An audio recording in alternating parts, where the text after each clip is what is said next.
da Polícia Militar e do Corpo de Bombeiros. Eles são os nossos convidados em fato do dia de hoje.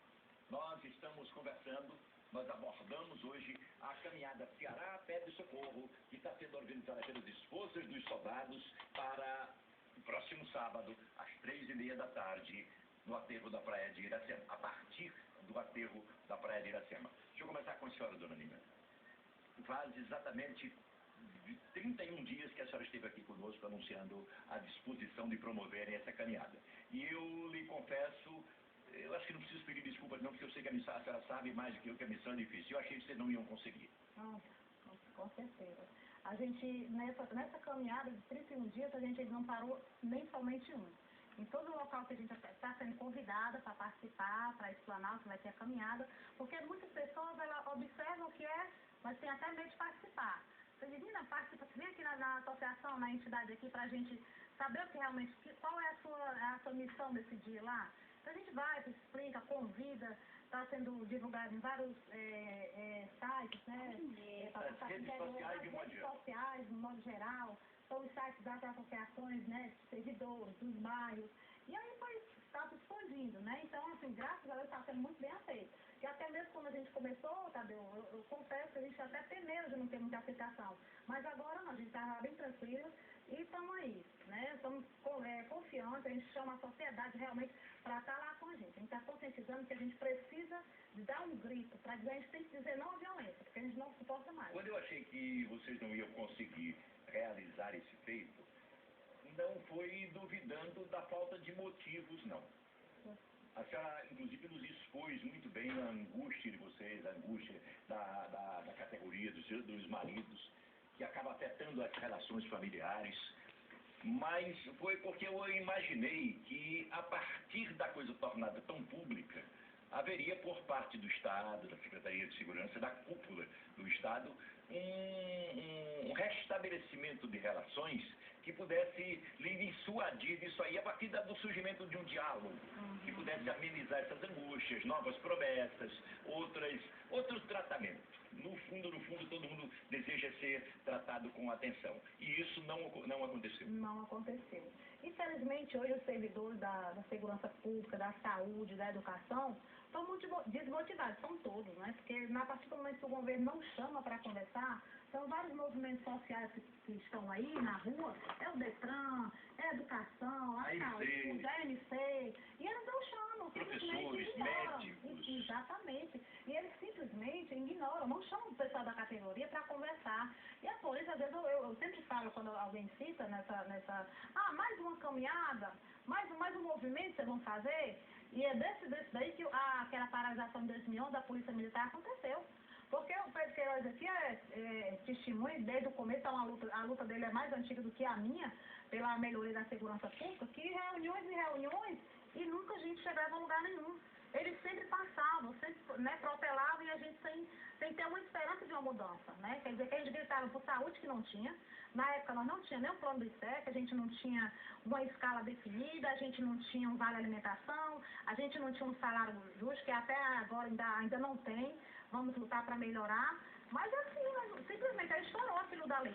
Mas se aquilo da lei estourar, algumas pessoas não entendem. Mas foi, plantado lá atrás, que a gente não era escutado de maneira nenhuma. Um movimento paredista, um movimento de paralisação de policiais militares que constitucionalmente não têm essa direito a esse espaço de liberdade. Para poder eles explodir é preciso muito sofrimento. Muito sofrimento, né? Não explode por irresponsabilidade de um ou de outro, nem por motivações puramente políticas e ideológicas, não. De maneira nenhuma. É tanto que quando a gente se reunia, algumas reuniões que a gente fazia, quem estava na frente do movimento na época, a gente se reunia e dizia, ainda tinha aquela pergunta, será que realmente vai dar certo? Será que os policiais vão aderir? Como é que vai acontecer? Porque na frente da liderança, a gente muitas vezes achava que não ia dar certo, achava que ele não ia aderir aos policiais. Mas só que ali foi o contrário. A partir do momento que a gente chamou, eles vieram porque realmente eles sentiam a necessidade de uma melhora. Estava dentro dele aquela vontade. E ali era naquele momento ou nunca mais. né? Então todo mundo aderiu, a sociedade também.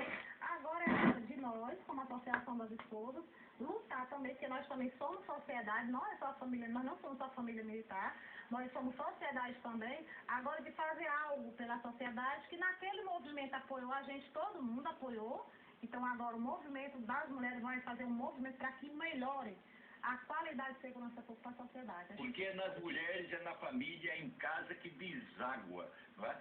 A angústia existencial que vivencia os soldados durante a sua tarefa. Exatamente. Somos nós mães, né, que cada dia, do nascimento, como você bem relatou há algum tempo, agora há pouco tempo com a gente conversando, que somos nós, mães, os pais, que não conseguem dormir até o filho chegar da faculdade, até o filho chegar do trabalho, a gente não consegue dormir. Porque a gente pensa que na hora que o filho chegar com o carro, ou a pé descendo... Imagina chegar de um plantão, como a mulher do soldado esperar ele chegar do plantão. Exatamente, a gente que angústia do jeito que as coisas estão. Exato, nós estamos agora com a situação, Tadeu, de policiais sendo ameaçados por morar no meio da periferia, lá naquele cantinho lá, agora perto do traficante, né? Aquele pessoal que são usuários, e sendo ameaçados porque não tem onde morar. A condição de morar é dificultosa, não tem onde de comprar. Você quer comprar uma casa naquele salário, ainda não dá para pagar aquela prestação. E aí o governo ele não se preocupa nem em fazer um projeto para uma moradia de um policial militar num local digno. E essas e outras coisas mais que às vezes deixa o policial desmotivado. Ele não é cuidado, ele cuida de todo mundo, da segurança de todo mundo, mas o Estado não cuida daquele profissional de segurança pública. Um policial, Pedro, é residente ali no Campo do América, né? Ele é policial militar. E como ele contesta e se posiciona naturalmente enquanto cidadão, enquanto polícia, contra o tráfico que funciona ali há muitos anos, ali no Campo do América, apesar de ser vizinho aos Altos, por trás do Palácio do Governo, né, como ele se posiciona, ele, a mãe, o irmão, eles vivem ameaçados de morte o tempo todo. Já soltaram bomba durante a noite dentro da casa dele para desestabilizar emocionalmente. E ele, coitado, acuado, não pode dizer nada, não pode fazer denúncia. O irmão está procurando a imprensa e pedindo socorro. Sem dúvida nenhuma. Essa é uma prática que os traficantes utilizam contra policiais. Eles querem expulsar o morador de lá. Tem que tirar aquele é um intruso, né, para a atividade, né, mercantilista da droga. Então, nenhum traficante ou qualquer outro tipo de meliante se sente à vontade quando há um policial morando perto de sua residência. E como a Nina falou, o Estado não oferece uma melhor estrutura econômica aos policiais, não que as comunidades não sejam locais desprezíveis, mas, infelizmente, o Estado ele não acolhe essas comunidades e elas acabam sendo dotadas por prática criminosa e o policial passa a ser uma ameaça para aquele sistema. O governo não dá essa estrutura econômica que ele precisa e ele é obrigado a ficar ali. E em silêncio. Porque se ele não se silenciar, na hora que ele sair para trabalhar, a família vai pagar o preço da ousadia desse policial. Quem tem que sair do meio da comunidade não é o policial, é o traficante. Seria o traficante. Mas como o sistema está tão corrompido e muito ruim de operar, o policial, infelizmente, acaba se tornando refém desse processo. E a controladoria não dispensa. Se a controladoria souber que um policial numa comunidade em que mora não agiu na hora que deveria agir, ele será processado e certamente será demitido como suposto pessoa que compactou com aquela ação. Então hoje a situação é muito complicada. O que é que significa não agiu como deveria agir? O que é que o policial deverá fazer num caso desse? O policial deveria, na comunidade que presencia um crime, dar voz de prisão, mas aí qual a segurança jurídica ou física que o policial terá quando voltar da delegacia? Certamente os familiares, os comparsas daquele policial, como já houve caso, existem registros aqui no Ceará de policiais que agiram em defesa da sociedade contra grupos e pagaram o preço com a vida. Teve policiais que tiveram suas casas invadidas por grupos de meliantes e assassinaram eles brutalmente dentro de casa. O governo, claro, não tem interesse de divulgar esse tipo de matéria. Mas essa omissão do Estado em tentar corrigir essas falhas é que levou o Estado a se tornar o terceiro mais perigoso do país. A 7ª capital mais violenta do mundo, a 2ª do país. Então fica muito difícil. Essa caminhada, esse apelo que a gente faz aqui hoje, inclusive pela segunda vez, queremos agradecer ao seu programa, é para que realmente a sociedade não se cale mais. Venha conosco protestar para que a gente não possa viver numa cidade em que irá sediar uma Copa padrão FIFA, e morando em situações deplorantes. A segurança pública hoje soma números que são absurdos. Os homicídios, a vida humana se tornou uma coisa banal nesse Estado. Né? O Estado diz que está tentando solucionar, mente quando apresenta os dados, são mentirosos. Essa realidade que o secretário tenta passar para a mídia não é a realidade verdadeira. Por trás dessas cortinas, a criminalidade é muito maior. E quem paga o preço, geralmente, é o policial de ponta. Pedro, me permita aí, eu tenho muito cuidado em não ser injusto, já que o quadro é tão dramático. Claro. Tá? A gente fala tanto, questiona tanto. Por exemplo, o Fato do Dia, ele não é um programa policial. Ele é um programa, ele é jornalismo de análise. Nós trazemos para cá as questões de toda a ordem social, econômica, de educação, de saúde, seja até de ordem política, esportiva, tá, de lazer. Aqui já vieram cantores, esportistas, para tratar de assuntos que são do interesse da comunidade de um modo geral. Mas a queixa da insegurança pública é tão grande que todos os segmentos estão cada vez mais presentes e as pessoas ouvindo agora o nosso programa hoje vai dizer, esse é um programa policial. E, na verdade, ele nem é um programa policial.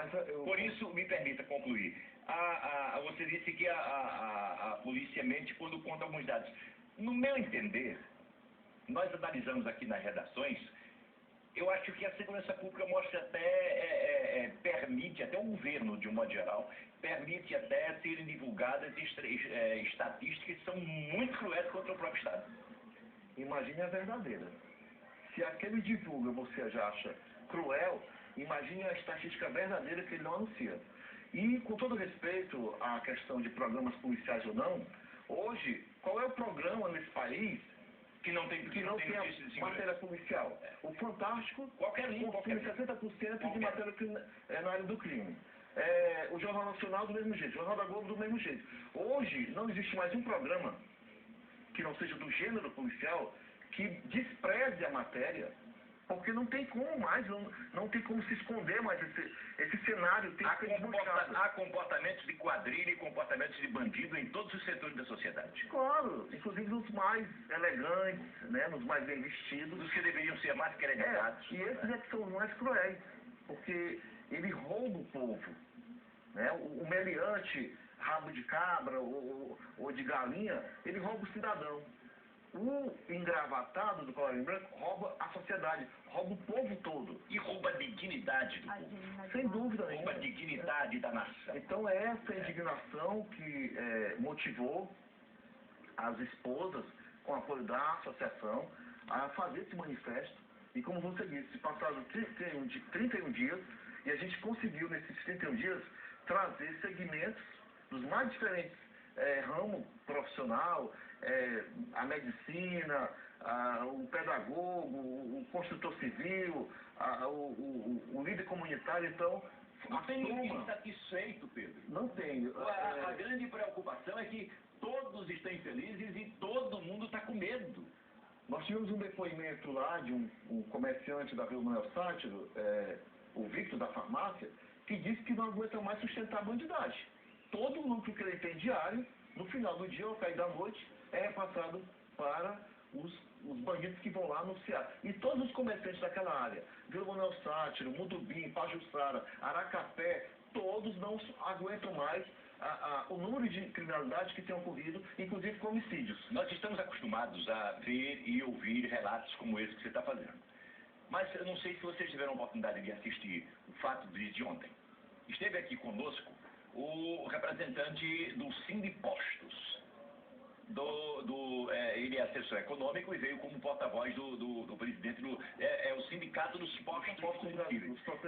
650 postos de combustíveis são filiados e existem mais 400 e tantos que não são diretamente filiados ao sindicato. Mas são 1.000 e tantos postos filiados, são 650 postos. Essa categoria econômica é a que mais paga impostos ao Estado. é o segmento econômico que mais paga ao Estado. Pois bem, no ano de 2013, eles foram assaltados 560 e tantas vezes. Praticamente. E o cidadão que estava aqui, o empresário que estava aqui, o senhor Antônio José, foi proprietário de um posto em plena avenida Barão de Studart, uma das principais avenidas da Aldeota, né? Um bairro que é uma catedral econômica dessa cidade, com um posto de gasolina ali. Ele teve um posto durante 2 anos e foi obrigado a vender, porque em 24 meses ele foi assaltado 25 vezes.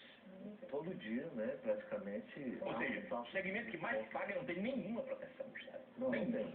Não tem. E pior ainda, além de não termos proteção, nós não somos recebidos pelo Estado.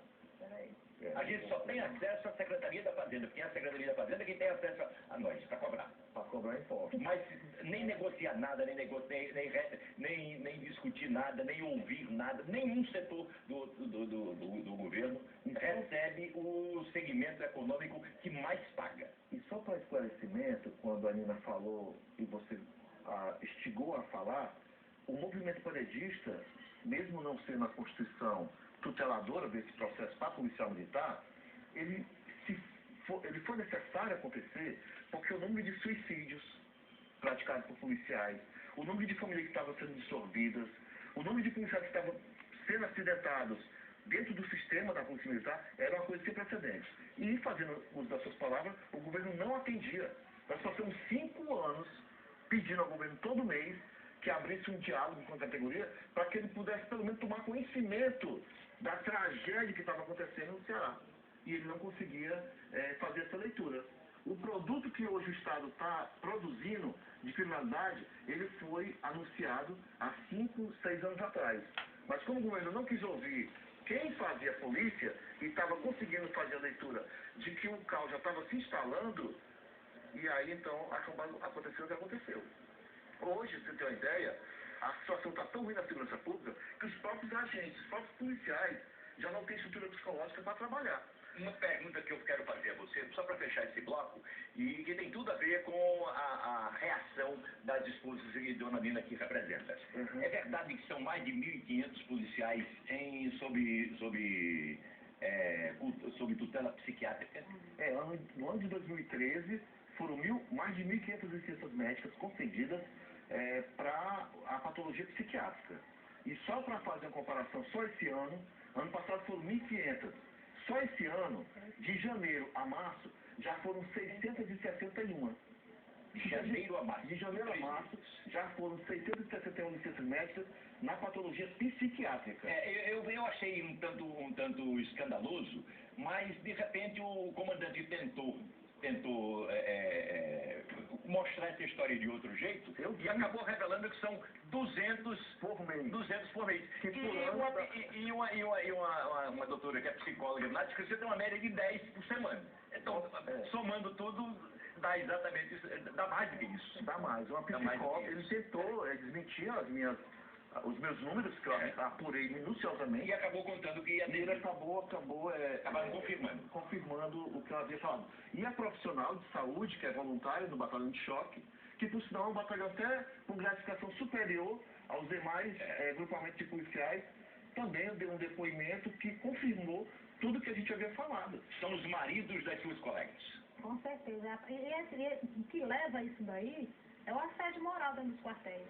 Porque os oficiais fazem pressão sobre os policiais militares, entendeu? Você não pode dar uma entrevista na imprensa, não pode se portar de uma maneira, uma cobertura se estiver errado, um coturno se estiver mal engraxado por eles lá. Então, tudo se chegou atrasado. É todo o rigor da postura militar que é cobrado, que é exigido. Assédio moral vigora dentro da polícia militar. Só ninguém se incomoda com o direito que tem. Exatamente. Há um caso que está sendo apurado que uma seborreia levou um policial à morte. Você conta isso já, porque nós chegamos no momento de prestigiar os nossos patrocinadores e a gente volta em 3 minutos para você contar essa história que, pela manchete, é absurda. O fato do dia volta em 3 minutos.